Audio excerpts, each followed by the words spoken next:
Hello, hello, hello, everybody. Welcome back to All About Action. This is Clarence White. Hope everyone has been well. We're going to talk to Tim Coy today, good friend of mine locally, and we're going to talk about our business journeys. And if you guys caught our last episode, Tim told us a little bit about himself and his business journey. And I think today we may talk a little bit about my journey, but we'll find out what Tim wants to talk about. Yeah, we're flipping the script today, and I'm going to interview you. All right, I'm on the hot seat. Well, Clarence, again, thank you for having me on the show.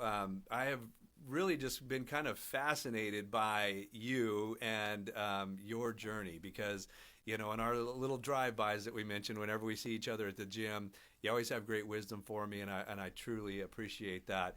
But when we got into some real conversations a few days or weeks back, I learned that it wasn't always Clarence White, the business guru.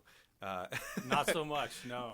And it really was super interesting to me how many different things you've done, and I don't even know if I know everything that you have done. But have you always been a business coach? Where did you start? What are the different things that you've done, and then how did they come together to give us the awesome dude that you are today, man? What's funny is the journey definitely didn't start with me coaching and trying to share some of the wisdom that I hope I've gained over the years. I've always been mechanically inclined just because it was something I liked doing as like a meditative type of thing. Worked on a lot of stuff as a kid, went in the military straight out of high school, and I don't know if very many of our listeners know this, but I worked on jet aircraft for over 20 years. Oh, wow. The big guys. I was in the military. I worked on air refuelers. That's the gas station in the sky. Yeah. And I worked in the engine shops. It was highly technical, which I really liked because I like learning things. I like studying things. I like the intricacies and engineering and all that. So I absolutely love that. We're talking jet engine overhaul from the giant jet on the airplane to the tiny little pieces.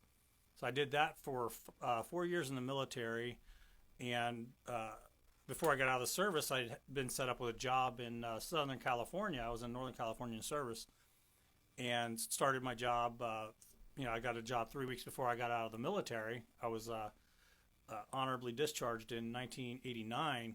Went to work at a company that had been around about 50 years in Burbank, California. And it was right on the Burbank airport, and that was working on engines at the time also. Very similar job, different engine, but extremely similar. And as I worked there, I went into a different department where we actually ran the engines. So I got to run all the engines on a test dyno, hanging on a fixture inside. So that was really neat, very interesting. Again, very highly technical, so I really enjoyed learning the deep intricacies of that kind of stuff. And now, when people are in that's a work with your hands kind of a field. Yes. Like being a mechanic for cars, motorcycles, or whatever it might be. Most people never venture from that. Oh, yeah. So what happened, and where did you go from there? What's kind of funny is looking back now, even though I did that career for about 20 years, I went into the airlines and a few other things, is it probably was a career I never should have been in. Wow. In high school, I was in data processing. I was a straight A student. Weird. Yeah, total straight A student. So there's a few different, what do you call those? Not coincidences, but what's the word?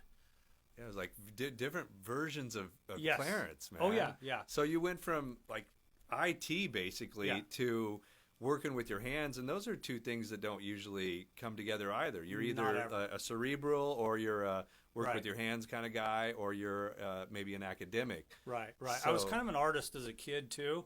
I liked to read a lot, and I liked piddling with music a little bit. My whole family is extremely musical. My sister plays instruments. She's writing an album right now. My mother is self-taught in every instrument you could think of. My brother's the same way. My grandfather was a musician in probably the 40s. He recorded, and I never really picked it up in a deeper way because I always had ants in my pants, right? So I always had to be moving, but I was always artistically inclined, and I probably got into the mechanical stuff because of the art side of it. honestly. Wow, that is not the normal connection right there. Yeah, a lot of people don't know any part of that story. So then you obviously got out of that world, and then you went right into coaching.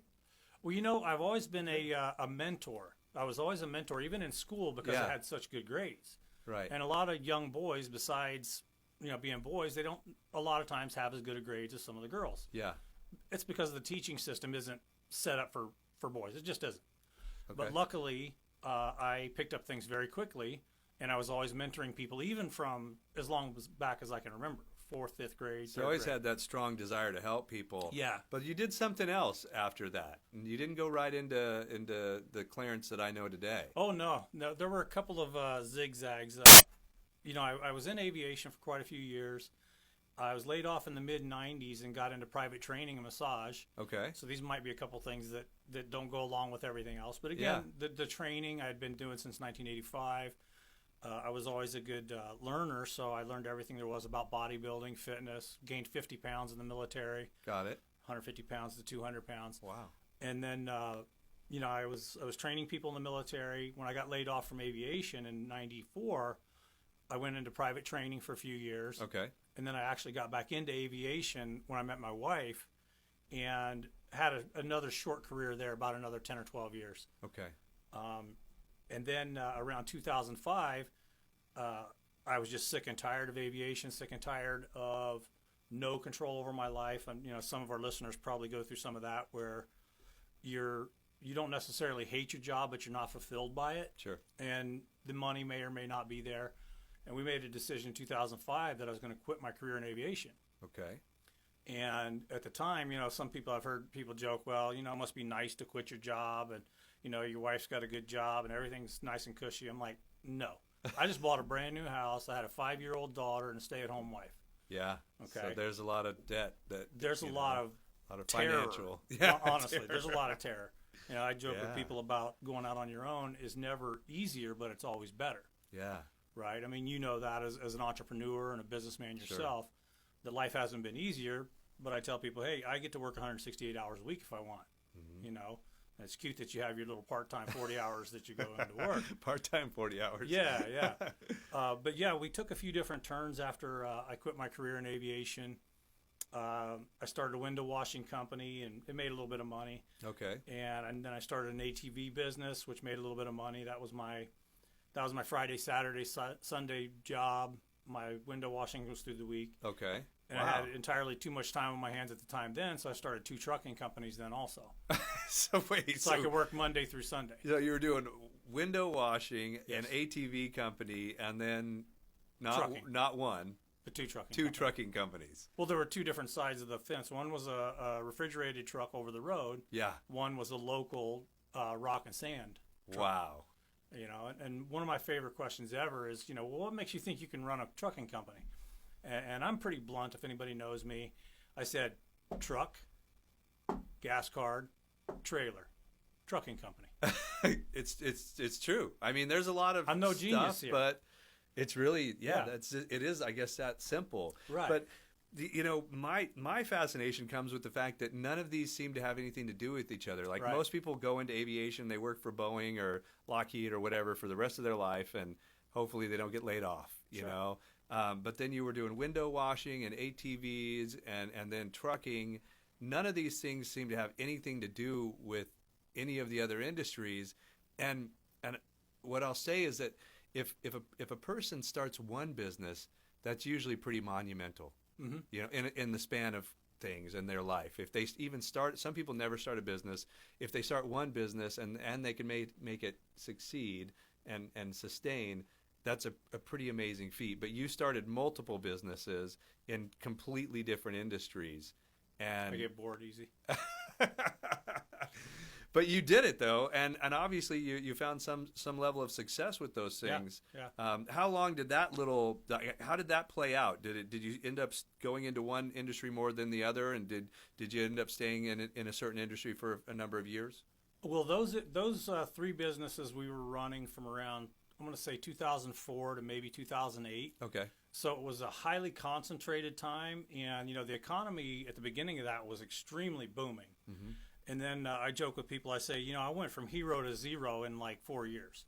And not vice versa. Yeah, no, yeah. I didn't go from zero to hero. Well, I went from zero to hero and then back from hero to zero. Okay. And then it was time to look for a new career and a new way of doing things. Yeah. And I actually went into finance then. I don't know if you even know that. No. I got all my licenses for insurance is what it really was. Yeah.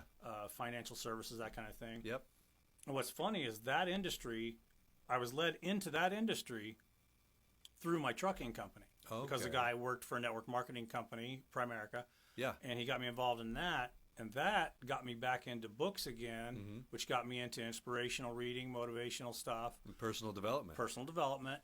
And, kind of rekindled my strong learning bent. And then as soon as I got into that, I started having some success, and they would pull me up on stage to speak for people, to speak, tell your story, right? Right. You know that from one of your businesses. Sure. And that leads into, but after the initial terror, you're like, this isn't that bad. Yeah. Nobody booed me off a stage. I wasn't completely terrible. I love the They quote. asked me back again. I love the quote from the guy in the Hangover movie. But did you die? Yeah. Did you die? Nobody dies from this, So all of that led you into what you're doing now, which is really business and life coaching, right? Absolutely. Wow. And how long have you been doing that? I started my Facebook page back in 2004. And back then it was, what was it? It wasn't all about action. I think I just called it Clarence White Transformation Coach. Yeah. Funny enough, it's because of what you had said earlier that I'm not completely stuck being a mechanic or being a straight A student or being a guitarist or being a financial guy. Right. One of the things I learned when I quit my career back in '05 was that, and I use this in my coaching all the time, Tim, is that if you were a grown-up and you were responsible for your entire life and you could do anything, what would you do? Yeah. So I asked myself that question, and I like to do a lot of fun, cool stuff. Yeah. And I'm a big proponent of not hearing the word no. No, you can't do that. Oh yeah. I'll just go do it. No, I was always the rebel. If you told me I couldn't do it, I'm going to show you 10 different ways how I can. Yeah, yeah. So that leads me to my takeaway point here. I love the title of the show, All About Action, and the organization that you put together. I love what you do.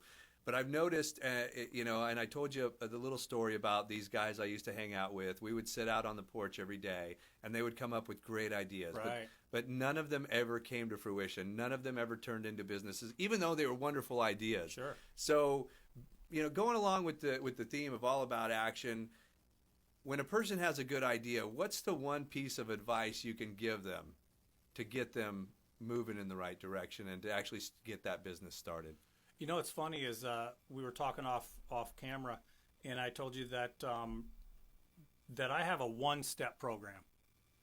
So there's not 20, 30, 40 steps? I don't have a 10-step program, a 12-step program, a 6-step program, or even a 4-step program. I have a one-step program.